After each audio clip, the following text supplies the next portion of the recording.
जय हिंद दोस्तों मैं अमित शास्त्री निरंतर आप सभी से पर्यावरण के महत्वपूर्ण प्रश्न पर चर्चा कर रहा हूं, जिसके माध्यम से मैं ऐसे प्रश्न लाते हैं जो कि आपकी परीक्षा के लिए बहुत उपयोगी होंगे। और जिस तरह के प्रश्न एनसीईआरटी में पूछे जाते हैं वैसे ही प्रश्न यहाँ पर हम लेकर के आए हैं।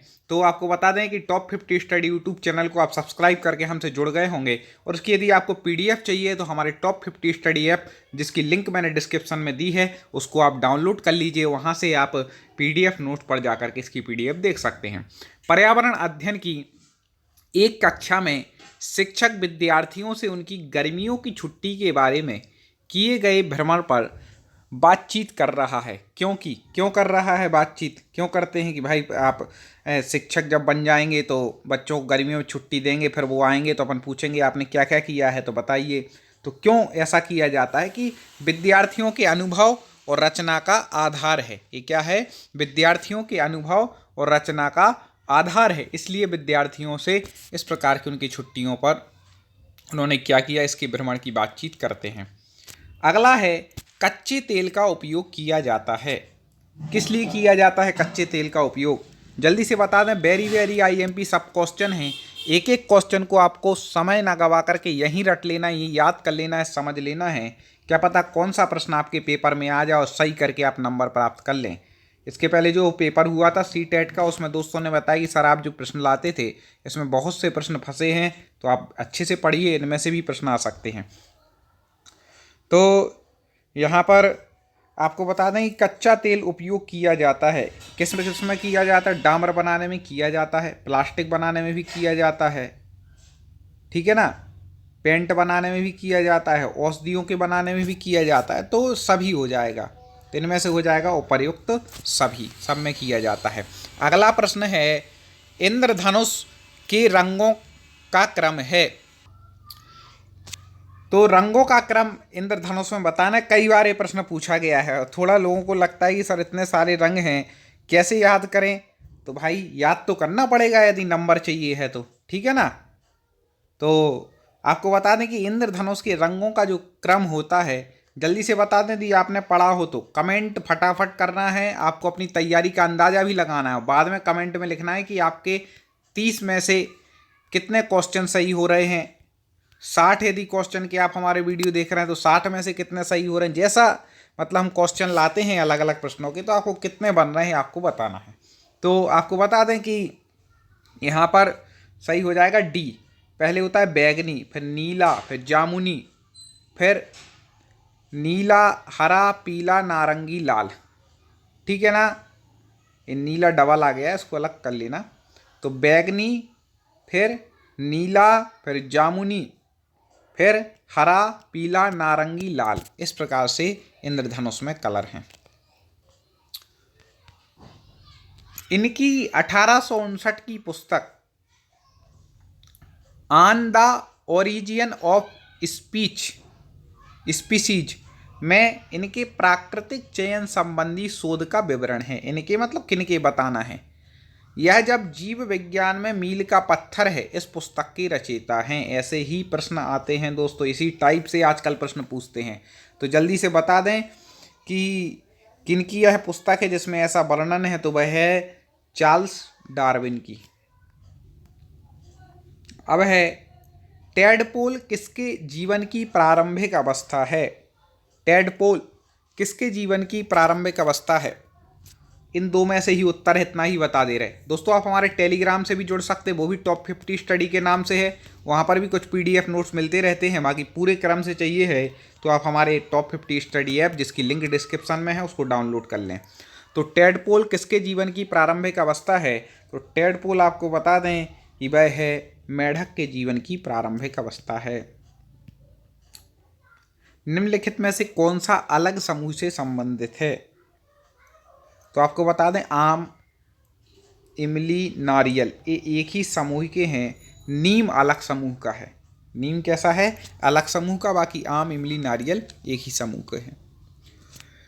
निम्नलिखित में से किस शहर में स्वायत्तशासी निकाय के रूप में नगर निगम नहीं है? कौन सा ऐसा शहर है जिसमें स्वायत्तशासी निकाय के रूप में नगर निगम नहीं है? तो आपको बता दें इन चार में से जो इसका उत्तर हो जाएगा आपने सुना भी होगा पंचकुला। कहाँ पर? पंचकुला। निम्नलिखित में से अलग समूह बताना है, जल्दी से बता दीजिए। अलग समूह इनमें से कौन सा है? स्कर्वी, रिकेटस, रतौंधी। स्कर्वी विटामिन सी की कमी से होता है, ऐसे पढ़े हैं ना आपने इनको। तो इसमें जो अलग हो जाएगा वह रेबीज हो जाएगा। क्या हो जाएगा? रेबीज। बाकी तीन एक ही समूह के हैं। विज्ञान के शिक्षकों को मैग्रो पादपों की तलाश हेतु विद्यार्थियों को किस क्षेत्र में खोज के लिए प्रोत्साहित करना चाहिए? पर्यावरण शिक्षण से संबंधित प्रश्न है। तो विज्ञान के क्षेत्र में यदि शिक्षक को मैग्रो पादों की तलाश करनी है तो विद्यार्थियों को किस क्षेत्र के लिए प्रोत्साहित करेंगे? वो जहाँ पर मिलेंगे, तो वह मिलेंगे लवणोद्भिद क्षेत्र में। कहाँ पर मिलेंगे? जहाँ पर लवण द्रव्य ज़्यादा पाया जाता है, ऐसे क्षेत्र में। एक गिलास पानी में चुटकी भर नमक घोल दिया जाए, घोल होना चाहिए, घोल हो गया, घोल, ठीक है ना, घोल दिया जाए तो जल का स्तर क्या हो जाएगा? ऐसे प्रश्न आते हैं कई बार। तो आपको बता दें कि एक गिलास पानी में चुटकी भर नमक घोल दिया जाए ना, तो जल का स्तर एक समान रहेगा। उससे कोई फर्क थोड़ी ना पड़ता है, वैसे ही रहेगा जल उतना ही। निम्नलिखित में से कौन सा ऊर्जा का अक्षय संसाधन नहीं है? अक्षय मतलब जो कभी क्षीण नहीं होगा, ऐसा संसाधन नहीं है।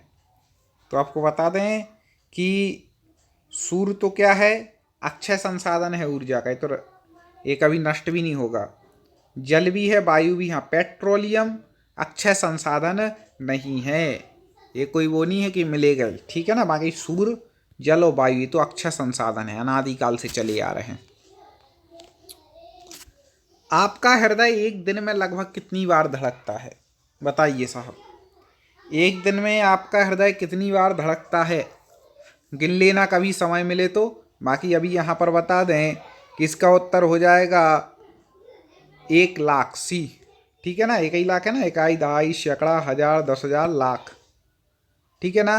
तो 1,00,000 बार एक दिन में हृदय धड़क जाता है, सोचो। हरी खाद से तात्पर्य है, हरी खाद से जल्दी से बता दें। हरी खाद से तात्पर्य किससे है? लेग्यूमिनस पौधों की हरी फसल उगाना।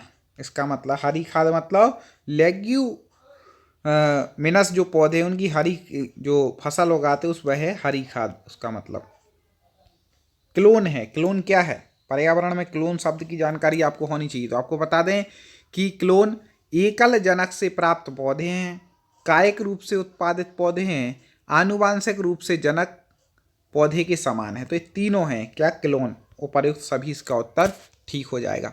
पिछले पार्ट ना देखे हों तो यूट्यूब पर हमारे चैनल टॉप 50 स्टडी सर्च कर लें, या क्लिक करके आप प्लेलिस्ट में जा कर के भी हमारे और पार्टों को देख सकते हैं, या चैनल पर जा कर के डायरेक्ट भी देख सकते हैं।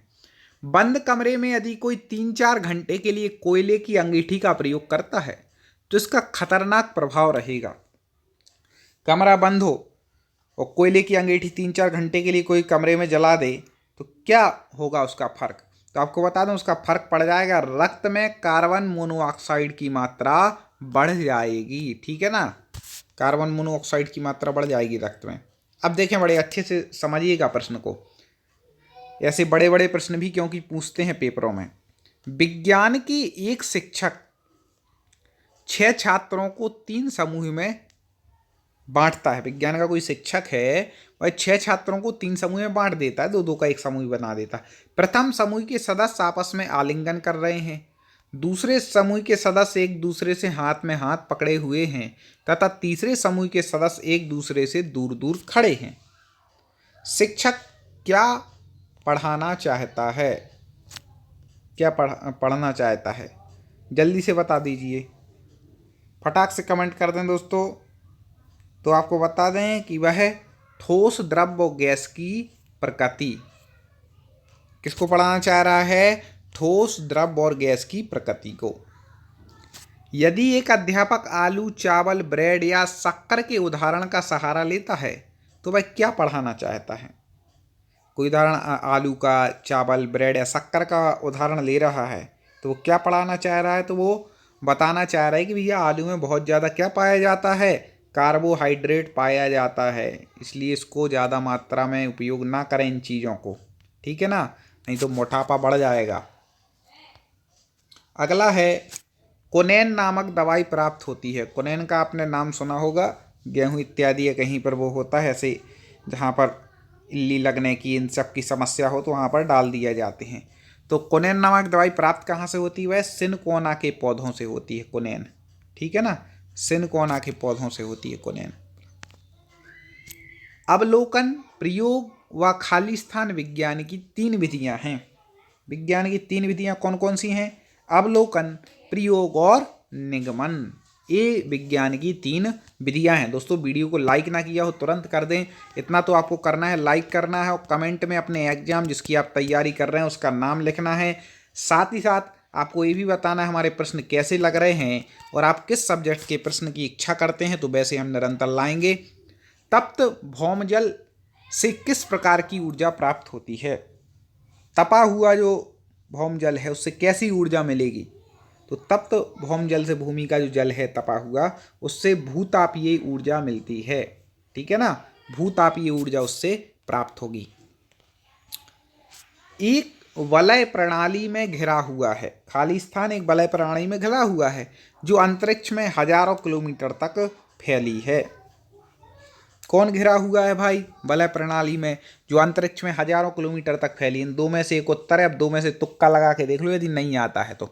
और आप यदि कंटिन्यू हमसे पढ़ रहे हैं, आप हमारे सब्सक्राइबर हैं, तो पहले हम बहुत सारे प्रश्न लाए हैं, उनमें कहीं ना कहीं आपने पढ़ लिया होगा, क्योंकि लगभग अभी हम पर्यावरण के लगभग ज़्यादा नहीं होगा तो 700 से 800 प्रश्नों पर, 700-800 प्रश्नों पर चर्चा कर चुके हैं और निरंतर कर रहे हैं। क्यों? क्योंकि आपकी तैयारी मजबूत बनानी है, ठीक है ना।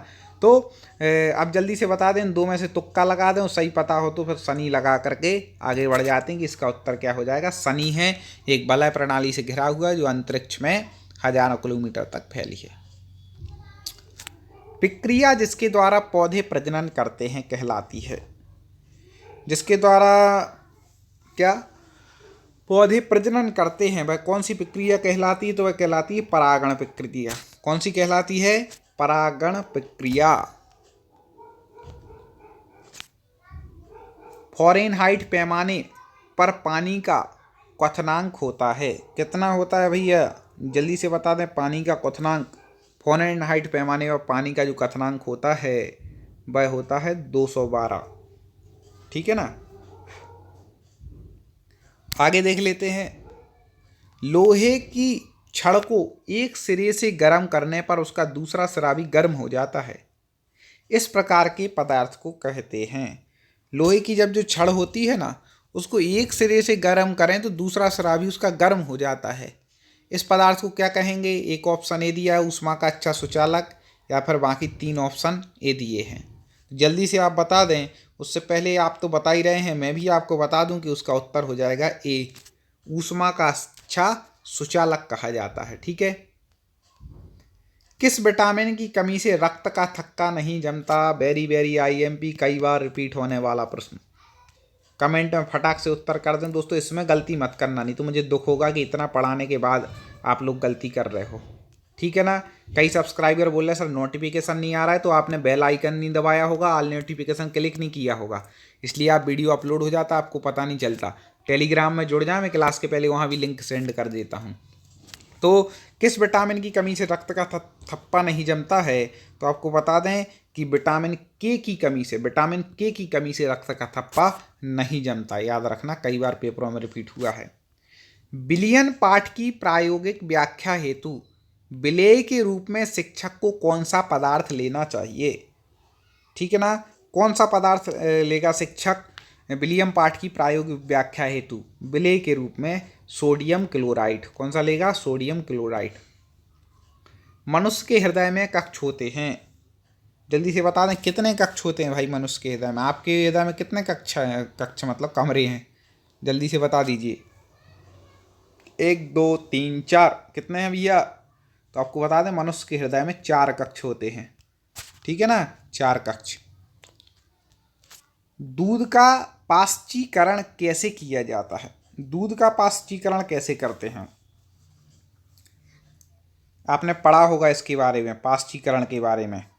हाँ, तो आपको बता दें कि दूध का पास्चीकरण जो होता है वह 71 डिग्री सेल्सियस पर 15 सेकंड तक या फिर 62 डिग्री सेल्सियस पर 32 मिनट तक गर्म करके क्या होता है, दूध का पास्चीकरण होता है।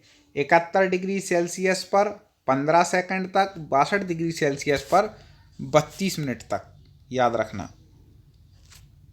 वस्तुएं जो मानवीय नेत्रों के लिए अदृश्यमान होती हैं, अदृश्यमान मतलब दिखाई नहीं देती हैं, आमतौर पर देखी जा सकती। किससे देख सकते? जो वस्तुएं हमारे लिए नेत्रों से नहीं दिखाई दे रही हैं, तो उनको अपन आमतौर पर किससे देखी जा सकती हैं? पर वो वस्तुएं तो आपको बता दें, वो उसको देखते हैं अपन अल्ट्रावायलेट प्रकाश द्वारा। किसके द्वारा देखते हैं? अल्ट्रावायलेट प्रकाश के द्वारा देखते हैं, जो हमें हमारे मनुष्य को अपने नेत्रों से नहीं दिखता है, याद रखना।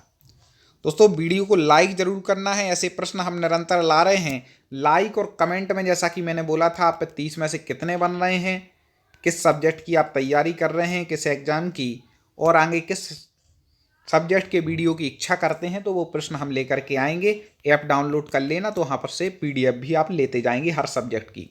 वन अधिकार अधिनियम 2006 का मूल उद्देश्य था, क्या था भैया?